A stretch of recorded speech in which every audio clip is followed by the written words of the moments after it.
विपक्ष को एक मैं ज़रूर सलाह दूंगा कि जो हमारे संवैधानिक तरीके हैं इलेक्शन लड़ने के, उस पे ही लड़ना चाहिए। वोटर को भुला फुसला के, वोटर को खरीद फरोख्त करके, वोटर को लालच दे करके इलेक्शन नहीं लड़नी चाहिए। ने कहा कि अब एमएलए की जो इलेक्शन होगी वो भी आप कंटेस्ट करेंगे, तो पूरा दावा आप ठोक रहे हैं एमएलए के लिए भी। बिल्कुल वो तो है, क्योंकि गवर्नमेंट हमारी है, पीछे मोदी जी बैठे हैं, कोई परेशानी नहीं है। जो हमने वादे किए हैं वो हम पूरे करेंगे। अगर किसी ने आज तक वादे पूरे किए हैं तो मोदी सरकार ने ही किए हैं।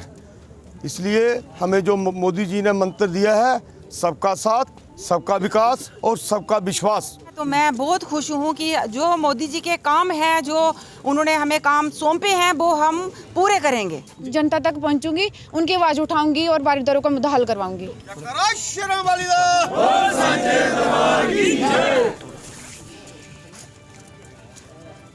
रियासी के ऑडिटोरियम के बाहर हम खड़े हैं और आज यहाँ पे जो न्यूली इलेक्टेड डीडीसी मेंबर्स हैं उनकी यहाँ पे शपथ हुई है, शपथ उन्होंने ग्रहण की है। यहाँ पे भाजपा के जो डीडीसी मेंबर्स हैं जो जीते हुए हैं उनसे बातचीत करेंगे। सर, स्वागत है आपका रियासी अपडेट्स में। आज आपने शपथ ग्रहण की है, क्या कहेंगे? Thank you. आज के दौर में जितने भी हमारे डीडीसी के 14 काउंसलर थे, उनको सबको मेरी ओर से बहुत बहुत मुबारकें। सर, देखा जाता है कि शपथ नेता ग्रहण करते हैं, लेकिन फिर जो लोगों से वादे किए होते हैं कहीं ना कहीं वो पूरे नहीं किए जाते हैं। ऐसी परसेप्शन लोगों में है कि जो वादे नेता करते हैं वो पूरे नहीं करते हैं। तो आज आपने भी शपथ ली है, क्या कहेंगे? जो वादे तमाम आपने चुनावी प्रचार के दौरान किए हैं, किस तरह से पूरे करेंगे और कैसे विश्वास दिलाएंगे लोगों को कि वो वादे आप पूरे करेंगे? देखिए, हम पिछले 2 टर्म में सरपंच रह चुके हैं और ग्राउंड लेवल में हमें सब पता है क्या क्या किन चीज़ों की लोगों को परेशानियां हैं। तो काफ़ी काम हमने किए हैं, क्योंकि गवर्नमेंट हमारी है, पीछे मोदी जी बैठे हैं, कोई परेशानी नहीं है। जो हमने वादे किए हैं वो हम पूरे करेंगे। जी, शुक्रिया। तो ये पौनी ये सीट से जीते हुए थे केवल जी, जो भाजपा की टिकट से चुनाव लड़ रहे थे और वहाँ से जीते हैं। अब पैंथल सीट की बात करें तो राजेंद्र कुमार मैंगी जी, उन्होंने भी आज शपथ ग्रहण किया। सर, क्या कहेंगे? शपथ ग्रहण की है, किस तरह से लोगों को विश्वास दिलाएंगे कि जो वादे आपने चुनावी प्रचार में किए थे वो पूरे करेंगे? अगर किसी ने आज तक वादे पूरे किए हैं तो मोदी सरकार ने ही किए हैं। इसलिए हमें जो मोदी जी ने मंत्र दिया है, सबका साथ, सबका विकास और सबका विश्वास, ये आप विश्वास रखें और पूरे के पूरे वायदे पूरे करेंगे। और अपनी डेवलपमेंट के लिए, अपने ब्लॉक की डेवलपमेंट के लिए हम दिन रात मेहनत करेंगे और भाजपा के ऊपर लोगों का विश्वास पूरा बरकरार है। जय हिंद, जय भारत। 3 टियर की बात होती है, वो अब कंप्लीट हो गया है बीडीसी के बाद। अब जो डीडीसी के चुनाव भी हो चुके हैं और आज शपथ भी ग्रहण की है जीते हुए जो नुमाइंदे थे। तो अब क्या लगता है कि डेवलपमेंट के नए आयाम अब बनेंगे या फिर थोड़ी रुकावटें अभी भी आ सकती है? अगर किसी ने आज तक डेवलपमेंट की है वो मोदी जी ने ही की है, भारतीय जनता पार्टी ने ही की है और आगे भी भारतीय जनता पार्टी की ही करेगी। शुक्रिया। तो पौनी सीट से जो भाजपा की उम्मीदवार जीते हैं उनसे भी बातचीत करने की कोशिश करेंगे। मैडम, शपथ आपने ग्रहण किया है, क्या कहना चाहेंगे? मैं आज बहुत खुश हूँ। हमारे जो 14 जो डिस्ट्रिक्ट रियासी के काउंसलर बने हैं तो उन्होंने शपथ ली है, तो मैं बहुत खुश हूँ कि जो मोदी जी के काम हैं, जो उन्होंने हमें काम सौंपे हैं, वो हम पूरे करेंगे। जी, शुक्रिया बातचीत करने के लिए, धन्यवाद। तो जो काम है डेवलपमेंट के वो पूरे करेंगे, ऐसा कहना था जो भाजपा के 3 यहाँ से डीडीसी मेंबर से, उनसे हमने बातचीत की। कटरा के नवनियुक्त डीडीसी मेंबर इस समय हमारे साथ हैं, आइए उन्हीं से बातचीत करते हैं। मैडम, शपथ आपने ग्रहण की है, क्या कहना चाहेंगे? डीडीसी के अंडर जो भी काम होंगे वो मैं सारे करूंगी। जैसे पानी हो गया, रोड हो गया, बिजली हो गई, जो भी होंगे, इन जनता ने मुझे जिताया है, जो भी इनके काम होंगे मैं सबको साथ लेकर चलूंगी और इनके कामों को पूरा करूंगी। क्या ऐसे मुद्दे हैं आपकी कॉन्स्टिट्यूएंसी में जो लोगों ने चुनावी प्रचार के दौरान आपके समक्ष रखे हैं? और इसके अलावा बारीदारों का मुद्दा है, वो भी अभी तक हल नहीं हुआ है, जो कि भाजपा ने वादा भी किया था लेकिन वो हल नहीं हुआ। क्या उस मुद्दे को लेकर भी आप आवाज़ बुलंद करेंगे? देखिए जी, जो बारीदारों का मुद्दा है जे नेताजी करेंगे, नेताजी हल करेंगे और बाकी मैं उनको साथ लेकर चलूंगी और जनता तक पहुंचूंगी, उनकी आवाज़ उठाऊंगी और बारीदारों का मुद्दा हल करवाऊंगी। क्या ऐसे मुद्दे हैं जो चुनावी प्रचार में लोगों ने आपके समक्ष उठाए कि ये मुद्दे हमारी मेन बुनियादी ये समस्याएं हैं, और क्या मुद्दे थे ऐसे? जनता कहती है कि हमारे जो मतलब मुद्दे हैं, रोड, पानी, बिजली, ये मुद्दे हम पूरे करेंगे।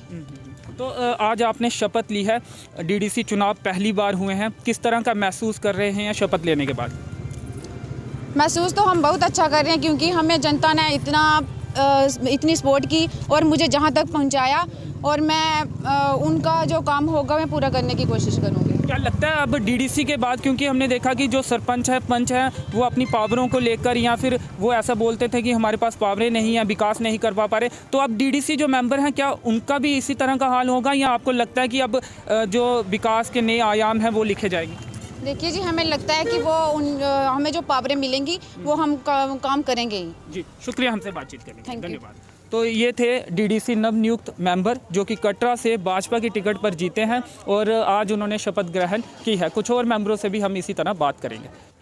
रियासी जिले की जिजबगली सीट में कमल खिलाने वाले भाजपा के उम्मीदवार और मौजूदा समय में नवनिर्वाचित डीडीसी सदस्य अब्दुल राशिद जी हमारे साथ हैं। अब्दुल जी, शपथ आज आपने ग्रहण कर ली है फाइनली, और आप कहते हैं कि मिनी एमएलए आप बन गए हैं। शपथ ग्रहण करने के बाद कैसा महसूस कर रहे हैं और क्या कहना चाहेंगे?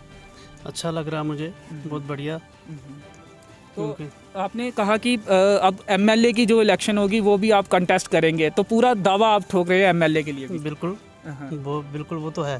तो कौन सी सीट से, क्या डिलिमिटेशन के बाद आपको उम्मीद है कि एक और सीट वहाँ पे बन सकती है, या फिर जो मौजूदा सीट है अरनास गुल की उसी से आप? भारतीय जनता पार्टी की एक सीट बन जाएगी। बिल्कुल। जी जी। तो किस तरह का महसूस कर रहे हैं आज आपने शपथ ग्रहण किया, और कौन से ऐसे मुद्दे हैं आपके इलाके के जो बुनियादी तौर पर, जो बुनियादी लोगों को वहाँ पे समस्याएं हैं और आप प्राथमिकता के साथ उन समस्याओं का हल करवाने की कोशिश करेंगे? कौन सी ऐसी समस्या? रोड, जैसे रोड होगी, बिजली होगी, पानी हो गया, क्यों पानी है, ये समस्या मेरी 2-3 जो ज़रूरी है।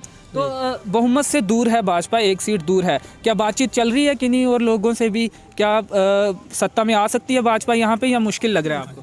आ जाएगी, बिल्कुल आई, चल रही है। जी, शुक्रिया हमसे बातचीत करने के लिए। Thank you sir. तो ये थे अब्दुल राशिद जी, जिन्होंने जिजबगली जो सीट है रियासी जिले की, वहाँ पे कमल का फूल खिलाया है। भाजपा के नेता और नवनिर्वाचित डीडीसी सदस्य हैं सराफ सिंह नाग जी, आज इन्होंने शपथ ग्रहण की है और इस समय उनसे बातचीत करेंगे। सराफ सिंह नाग जी, स्वागत है आपका रियासी अपडेट्स में। आज आपने शपथ ग्रहण की है, क्या कहना चाहेंगे, किस तरह का महसूस कर रहे हैं, और कौन से ऐसे मुद्दे हैं जिनको प्राथमिकता के साथ आप हल करवाने की कोशिश करेंगे? धन्यवाद अंचित जी।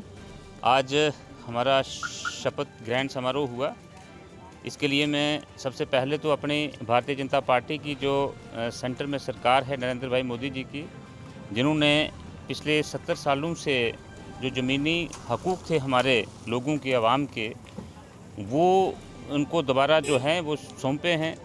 और जम्मू कश्मीर की आवाम को मुबारक, जम्मू कश्मीर के वोटर्स को मुबारक, और सबसे विशेषकर मैं कहूँगा कि हमारे जो कश्मीर का वोटर है, पहली बार 30 सालों में इस इलेक्शन में, पंचायती इलेक्शन में इतने भारी तादाद में बाहर निकला है।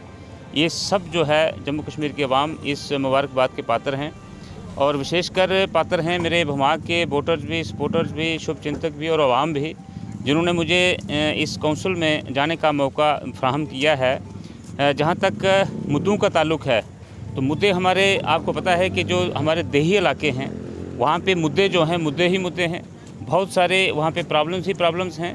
तो सबसे बड़ी जो प्रॉब्लम हमारी है वो रोड कनेक्टिविटी की है, उसके बाद हमारी हेल्थ इंफ्रास्ट्रक्चर जो है उसका, हेल्थ केयर सर्विसेज का है, उसके बाद जो हमारे स्कूलों, कॉलेज या अस्पतालों में और सरकारी इदारों में जो हमारे मुलाजमीन हैं बहुत कम संख्या में हैं, वो बहुत बड़ी प्रॉब्लम है। और इस वक्त जो बच्चों की पढ़ाई प्रभावित हुई है पूरे विश्व में, पूरे देश में, और हमारे जम्मू कश्मीर के और हमारे दिमाग में भी, तो ये हमारे लिए प्राथमिकताएं रहेंगी।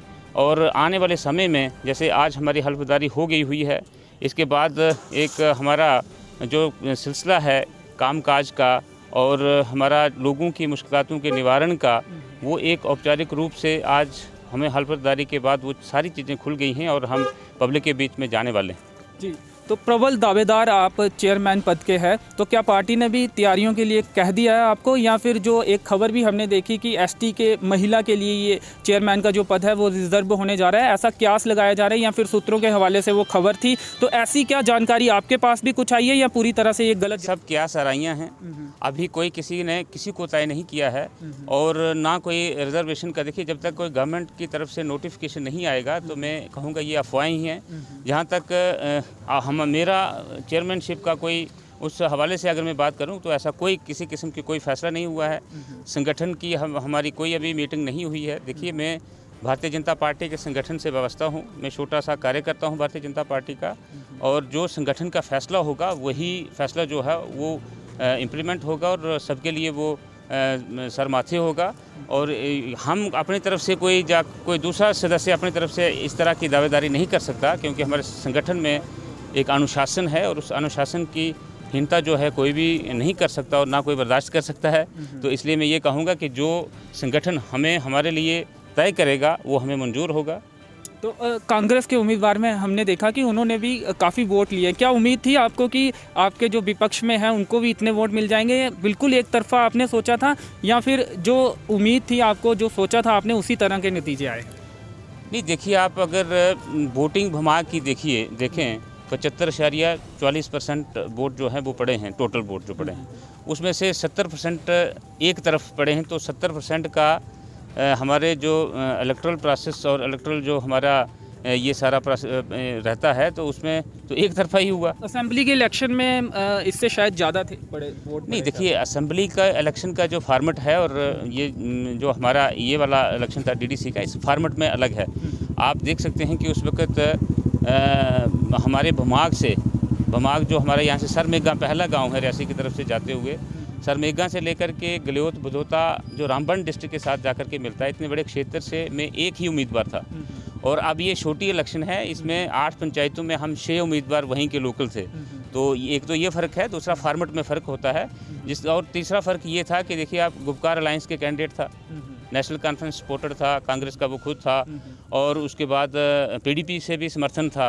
तो ये तीनों पार्टियों के कैंडिडेट इकट्ठे मिलाकर के अगर 2000 वोट लेते हैं तो मैं समझता हूँ वहाँ की जनता ने एक तरफा फैसला ही किया है। और वोट परसेंटेज अगर देखें आप तो पिछली बार जो 2014 में मैंने इस क्षेत्र में लिए थे उससे आज की जो हमारी वोट परसेंटेज है छोटा फॉर्मेट होने के बावजूद भी ज़्यादा है। क्या समझते हैं आपकी विपक्ष भी मजबूत होना चाहिए लोकतंत्र में?